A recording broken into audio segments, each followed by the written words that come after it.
I'm here with Minister Sachs. Minister Sachs, do you think Justin Trudeau should resign? Are you grabbing my phone? You're in public, Minister Sachs. Do you believe that Justin Trudeau should resign?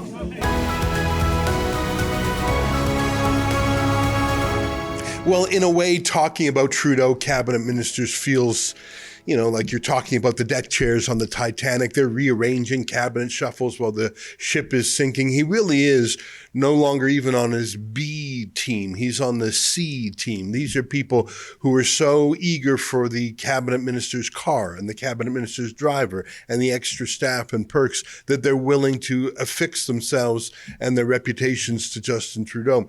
You're really scraping the bottom of the barrel. So, the idea of catching a cabinet minister, it is still, I suppose, meaningful and exciting, and I'm not downplaying it. It's just everyone in the country knows that their career is measured now in weeks, perhaps even in days. And if someone is a Trudeau cabinet minister, the most important thing about them is that they're willing to share Trudeau's reputation. So we're talking about the lowest of the low. This is not 2015 people. This is 2025. It's like milk months past its best before date. I mention all that because, as you know, in Toronto, there's this intersection of Bathurst and Shepherd where every week since October of 2023, Jews and supporters of Jews have been waving flags and chanting in support of Israel and bringing home the hostages that the Hamas terrorist group seized.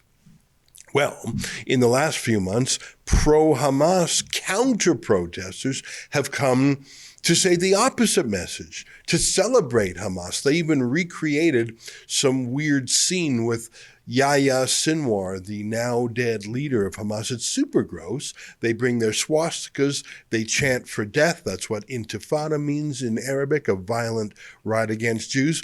Police protect the Hamas protesters. Anyways, that was the scene where both David Menzies and myself have been arrested by police for causing alarm to the Hamas protesters. Well, last Sunday, a citizen journalist and activist named Daniel Boardman went there. And who did he find but a Trudeau cabinet minister, Ya'ara Sachs, not just any cabinet minister, mind you, but the one who actually flew to the Middle East to pose for a loving selfie with Mahmoud Abbas, the head of the PLO, the mastermind of the Munich terrorist attacks several decades ago. Here's how it went when Daniel Boardman spotted Ya'ara Sachs in the crowd. Take a look. I'm here with Minister Sachs. Minister Sachs, do you think Justin Trudeau should resign? Are you grabbing my phone? You're in public, Minister Sachs. Do you believe that Justin Trudeau should resign? Minister Sachs, are you going to vote no confidence in the upcoming election?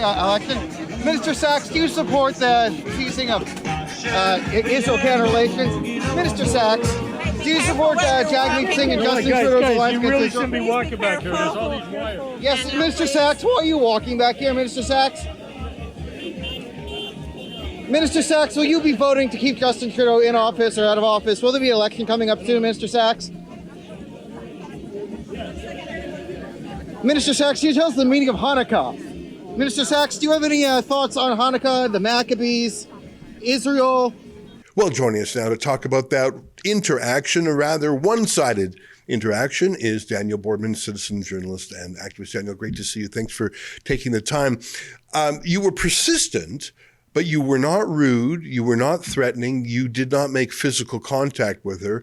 And I was jotting down the questions you asked several times if Trudeau should resign, if you would vote non-confidence. You asked a question about the meaning of the Jewish holiday of Hanukkah. Your questions were persistent, but they weren't rude. The rudeness, she smacked your camera and said something about you don't have permission to film her. What do you make of all that? Yeah, it was pretty weird. Like, again, your opening monologue is quite correct. They're not sending their best. Yeah, we're past the B team, maybe quite possibly past the C team. Because I went up to her and immediately, like, okay, to all fairness, Ya'ara Sachs, yeah, she knows who I am. She doesn't like me because twice in the last year, I've gotten the large segments and pretty much entire crowds of the Jewish community to boo her and heckle her because, well, I mean, credit to her. A lot of the reason people don't like her is because of her own actions. So I don't want to deprive her of her glory. But I think she expected me to come up to her and start like, screaming like, "You're a Hamas supporter, why?" Da, da, da, da. But my thought is like, okay, she's here.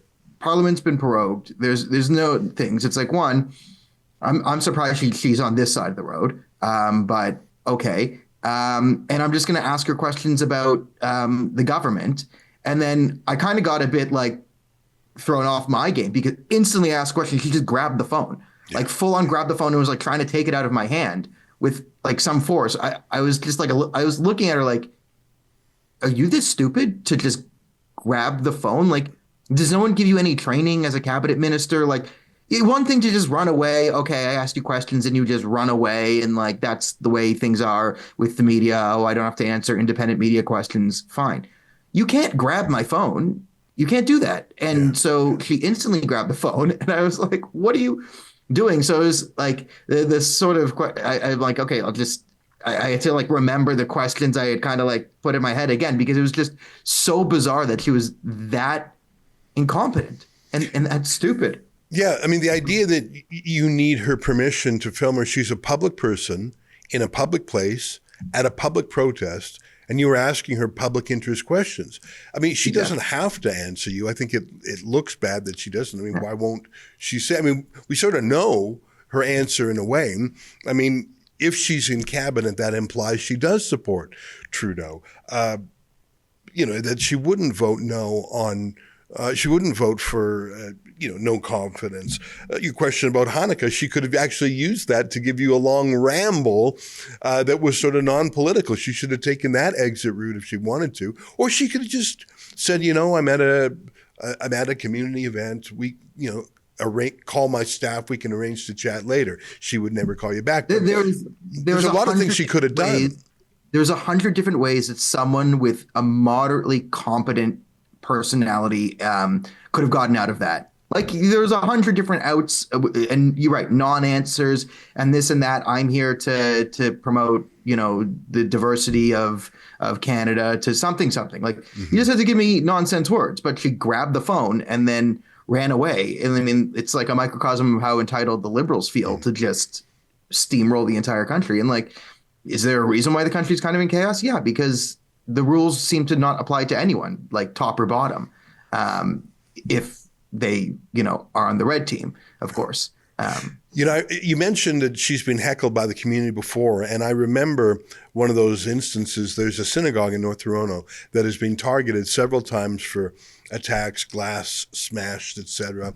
It's called Pride of Israel, and they actually had sort of a rally. I don't know if that's what it was, but there was a rule, no questions allowed. It was super weird. They had all these politicians attending this so-called town hall, but the rule was no one was allowed to ask anyone questions.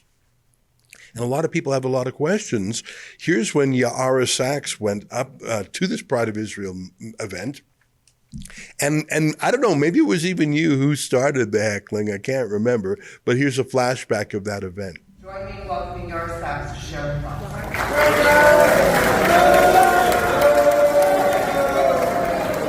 Once again, I'm asking you, rise above it, put the signs down, or leave the room. Thank you for being the audience I expected you to be.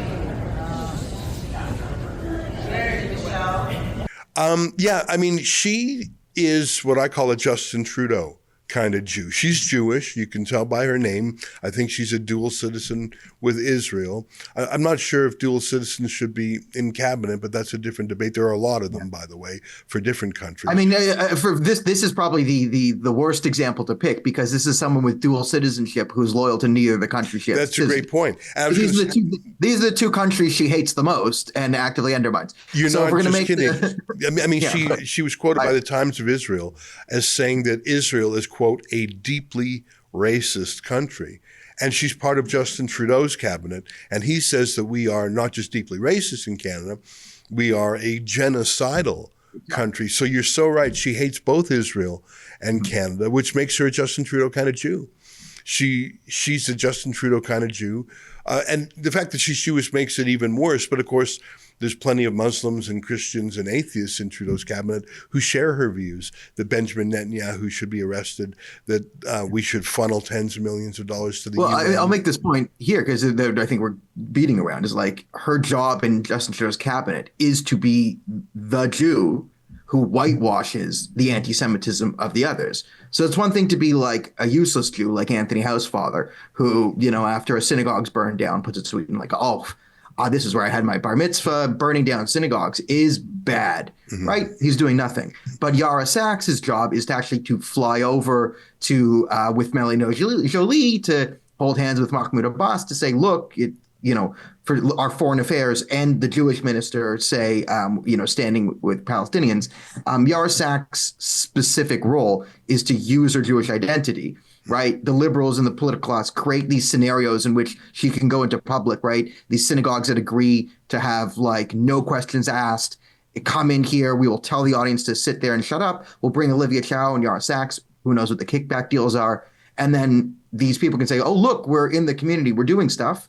Now, the Jewish community doesn't want these anti-Semitic politicians in the community, and this is why the crowds get restless and don't like them. But there seems to be like this need to enforce them here. So you see it, like Olivia Chow and Yara Sachs have used the, like, when confronted on like, why aren't you doing anything about anti-Semitism? They go, oh, I was at the Pride of Israel synagogue. Yeah. And I gave a speech. Like Olivia Chow came in for 10 seconds, gave a speech that was nothing and ran away. Same with Yara Sachs. And Yara Sachs's job is to use her Jewish identity to say, as a Jew, this policy of burning down synagogues is actually kind of good for us. Yeah. So that's her role in the cabinet. And that's why I was surprised she was on that side of the street. Yeah. The latest poll by Angus Reid, I've seen modeling that suggests only 6 Liberals will retain their seats. By the way, none are in Toronto, and Trudeau himself will lose his. I'm not sure if I believe that. I think that's such an extreme result. That's like a Kim Campbell calamity. I don't think it'll be that bad, but I think that the vast majority will lose their seats. Yara Sachs will too. It'll be interesting to see what the new government, if we have an election this year, I think we will. I think we'll have one before June or maybe in June. And I think Pierre Poilievre will win a very large majority. The problem is if it's too large, if you have let me give you a theoretical. Let's say he won every single seat in the country. That's obviously not going to happen, but it's a thought experiment.